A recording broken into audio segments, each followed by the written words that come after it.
Ever feel like you're constantly juggling between a dozen bank accounts, credit cards, and investment apps?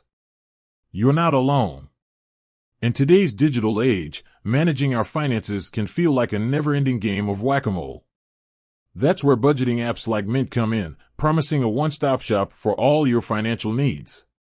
But before you dive headfirst into the world of colorful pie charts and automated budgeting, let's take a step back. Mint, for all its popularity, has its fair share of drawbacks. Today, we're cracking open the hood of this financial powerhouse to see what lurks beneath the shiny interface. Security concerns, sharing is caring, but is it safe? Mint's core functionality relies on aggregating your financial data from various institutions. This means granting access to your login credentials, which can make some folks uneasy. While Mint employs industry-standard security measures, the very act of sharing sensitive information comes with inherent risks. Data breaches are a harsh reality of the digital world, and even the most secure systems can have vulnerabilities. Here's the thing, if a hacker compromises Mint's system, they potentially gain access to a treasure trove of financial information across millions of users. That's a chilling thought. Accuracy blues, can you trust the numbers? Mint automates a lot of things, which is fantastic for convenience. But what happens when those automated features don't quite hit the mark? One of the biggest complaints users have is the inconsistency of automatic transaction categorization.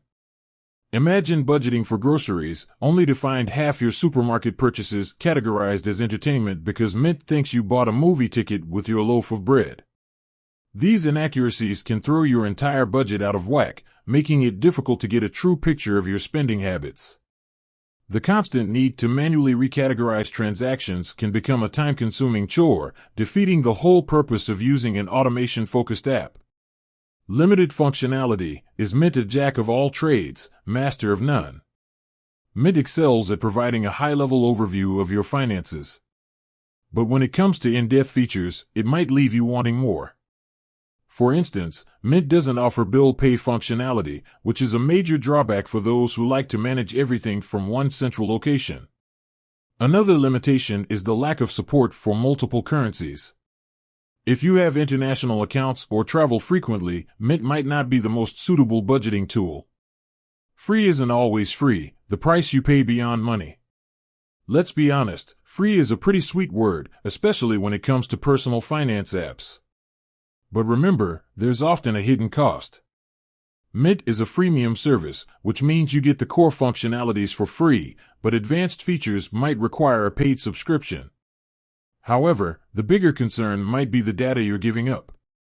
Since Mint is owned by Intuit, a financial services giant, there's a chance your anonymized financial data might be used for targeted advertising or even product development within the Intuit ecosystem.